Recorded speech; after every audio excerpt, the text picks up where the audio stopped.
प्रकाशित वाक्य के अध्ययन में मैं फिर एक बार आपका तहे दिल से स्वागत करता हूं। हमने पहले भाग में पुस्तक के परिचय को देखा, जिसमें हमने 7 प्रश्नों को देखा था। आज हम भाग 2 का अध्ययन करेंगे। मेरा नाम है पास्टर अनिल सिंह और मैं ये विश्वास करता हूं कि इन पाठों की श्रृंखला के द्वारा आप अपने विश्वास को और भी मजबूत कर पाएंगे। जैसे जैसे हम अध्ययन को आगे बढ़ाएंगे, प्रभु की आत्मा हमसे बातें करेगा और पवित्र आत्मा हमें सहायता करेगा। हम मसीह के स्वरूप में बनने में हमारी अगुवाई करेगा। तो आइए शुरू करते हैं।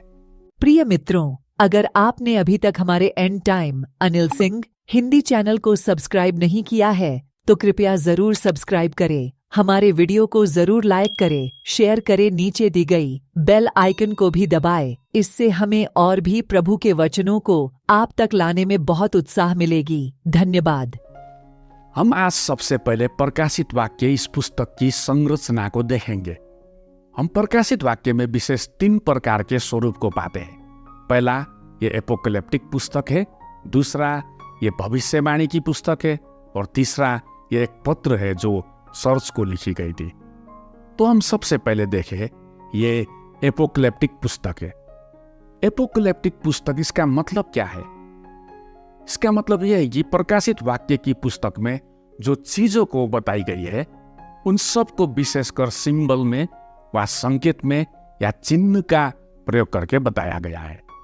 जैसे हम भी हमारे रोजमर्रा की जिंदगी में बहुत सारे सिंबल, संकेत और चिन्ह का प्रयोग करते हैं। जैसे उदाहरण के लिए, यदि हम एक राजमार्ग पर गाड़ी चलाते हुए जा रहे हैं तो उस सड़क पर बीच में दोहरी पीली रेखा खींची गई है, तो हम जानते हैं कि इसका मतलब क्या है। इसका मतलब है ये सड़क 2 तरफा है, इसलिए हमें पीली रेखा को पार नहीं करना है। हमें सावधानी से उस दोहरी पीली रेखा से दूर रहकर अपनी गाड़ी को चलाना पड़ेगा। वहां पर दूसरी तरफ से आने वाली गाड़ी से हमें खतरा हो सकता है। ये एक संदेश है जो संकेत में दिया गया है। दूसरा उदाहरण जो ये आप देख रहे हैं, क्या आप बता सकते हैं ये क्या है? आपने सही पहचाना, ये ट्रैफिक का बत्ती है। हमें मालूम है लाल बत्ती मतलब ये संकेत है कि हमें अपने गाड़ी को वहां रोकना चाहिए, और पीली बत्ती मतलब हमें इधर उधर देखकर सावधान रहना चाहिए, और हरा बत्ती मतलब आगे बढ़ना चाहिए। ये भी एक संकेत है जो हमें चिन्ह में दिया गया है। उसी तरह हम एक बोतल को यहाँ पर देख रहे हैं। इस बोतल में एक खोपड़ी और क्रॉस होकर 2 हड्डियों का चित्र है। तो हम जानते हैं कि ये किस चीज का प्रतीक है। ये जहर का बोतल है, ये पॉइजन है। इससे हमें सावधान रहना पड़ेगा। यहाँ भी एक संदेश है जो संकेत में दिया गया है। इसी तरह हमारे आसपास हजारों ऐसे संकेत और चिन्ह है जो हमसे कुछ ना कुछ बातें संकेत में दे रहे हैं। उसी तरह प्रकाशित वाक्य में भी हजारों चिन्हों और संकेतों का प्रयोग किया गया है। इसी कारण है कि प्रकाशित वाक्य की पुस्तक को एक आम आदमी समझ नहीं सकता, क्योंकि वो उन संकेतों को नहीं जानता, उनसे परिचित नहीं है। प्रकाशित वाक्य पुस्तक को समझने के लिए पहले हमें बाइबल के सारे पुस्तकों का अध्ययन करना जरूरी है, क्योंकि अधिकतर संकेत जो यहाँ पर पाए जाते हैं वो बाइबल से ही ली गई है। इसलिए पहला प्रकाशित वाक्य हमने देखा, ये एपोकलिप्टिक पुस्तक है। इसमें चिन्ह, संकेत और सिंबल है। दूसरा, ये भविष्यवाणी की पुस्तक है। प्रकाशित वाक्य अध्याय 1 तीसरे आयत के पहले भाग में, धन्य है वो जो इस भविष्यवाणी के वचन को पढ़ता है। ये भविष्यवाणी की पुस्तक है। इस पुस्तक को कई कारणों से हम भविष्यवाणी की पुस्तक मान सकते हैं, क्योंकि प्रकाशित वाक्य की पुस्तक में भविष्य के बारे में कई भविष्यवाणियां शामिल है, जिनमें विभिन्न शक्तियों का उदय, एक महान क्लेश का समय, एंटी क्राइस्ट का शासन और अंतिम न्याय, और पृथ्वी पर 1000 वर्ष का राज्य की स्थापना, ऐसे बहुत सारे भविष्यवाणियां हम इस पुस्तक में पाते हैं। दूसरा कारण, इस पुस्तक का लेखक यूहन्ना, जिन्होंने दावा किया था कि उन्हें ये दर्शन सीधे यीशु मसीह से प्राप्त हुए थे।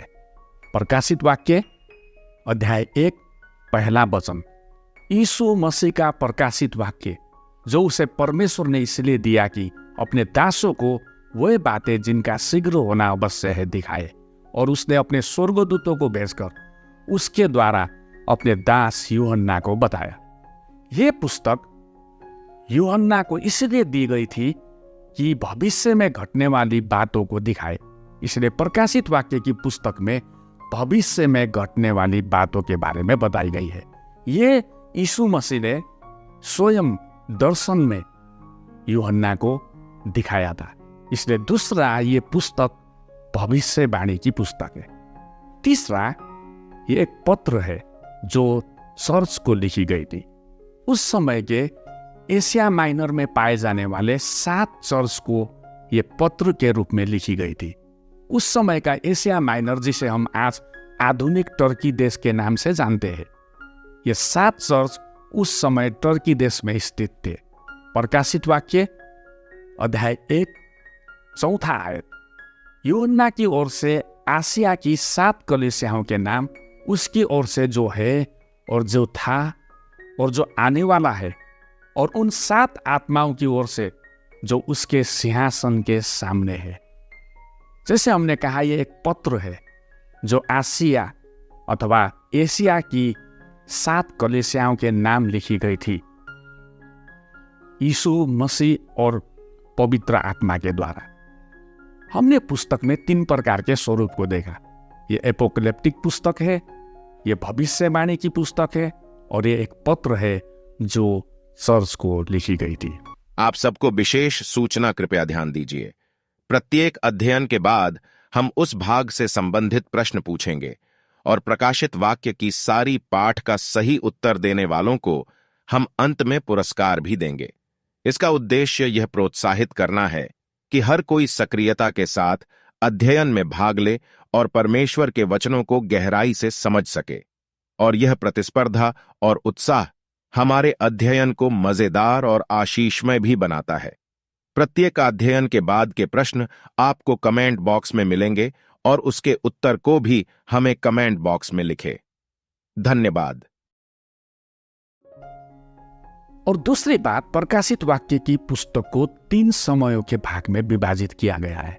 प्रकाशित वाक्य अध्याय 1 19वां आयत, इसलिए जो बातें तूने देखी है और जो बातें हो रही है और जो इसके बाद होने वाली है, उन सब को लिख ले।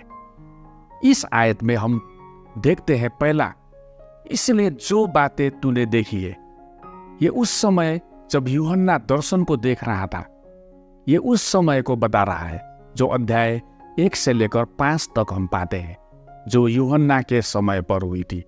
जब यूहन्ना जीवित था उस समय पर ये घटनाएं हो रही थी, और ये हमारे लिए भूतकाल है, यूहन्ना के समय में जो बातें घट रही थी। दूसरा, हम इस आयत में देखते हैं, और जो बातें हो रही है, जो अध्याय 6 से लेकर 18 तक हम पाते हैं, जो पेंतिकुस के दिन से यीशु मसीह की दूसरे आगमन तक की घटना को बताता है, जो वर्तमान समय पर हो रही है। इस समय पर आप और मैं भी अभी जी रहे हैं। अभी ये सारी घटनाएं हमारे आंखों के सामने, कितने घटनाएं घट रही है, ये वर्तमान समय है। तीसरा, हम इस आयत में देखते हैं, इसके बाद होने वाला है, अथवा ये भविष्य है, जो अध्याय 19 से लेकर 22 तक हम पाते हैं, जो अंतिम के भी अंतिम समय पर घटेगी, जो भविष्य पर होने वाली घटनाएं हैं। और तीसरी बात और अंतिम बात, हमारी अध्ययन को सरलता से समझने के लिए इस पुस्तक में दी गई मुख्य शब्दों को हम हमारे आगे के अध्ययन में उपयोग करेंगे, जो हमें अध्ययन की रूपरेखा को याद रखने में हमारी मदद करेंगे। और ये शब्द है 7 या 7। संख्या 7 पूर्णता का संकेत है, जो इस पुस्तक में हमें बारंबार देखने को मिलती है। हम इसी 7 का उपयोग करेंगे और हमारे अध्ययन को आगे बढ़ाएंगे। आगे हमारे अध्ययन का रूपरेखा इस प्रकार से होगा। पहला 7 प्रश्न, वो 7 प्रश्न हमने पहले भाग में देख लिया है। दूसरा, 7 गुना महिमित मंडित यीशु के दर्शन, जो यूहन्ना को यीशु ने दर्शन में पतमोस टापू में दिया था, वो 7 महिमित यीशु के दर्शन को हम देखेंगे। तीसरा, 7 चर्च के विषय में हम देखेंगे। और चौथा 7 मुहरबंद पुस्तकें हम देखेंगे। और 5 में हम 7 तुरहिया को देखेंगे। और 6 में हम देखेंगे 7 व्यक्ति, द 7 पर्सनेज। और 7 में हम देखेंगे 7 कटोरे, द 7 बाइल्स। और 8 में हम देखेंगे 7 कयामतें। और 9 में हम देखेंगे 7 बातें जो नहीं रहेंगे। और 10 और अंतिम में हम देखेंगे 7 नई बातें। हम इन रूपरेखा में होकर हमारे प्रकाशित वाक्य के अध्ययन को आगे बढ़ाएंगे। तो आज हमने दूसरे भाग में प्रकाशित वाक्य की संरचना और रूपरेखा को देखा। और अगले अध्याय में हम महिमित यीशु के दर्शन को देखेंगे जो उसने यूहन्ना को उस पतमोस टापू में दी थी।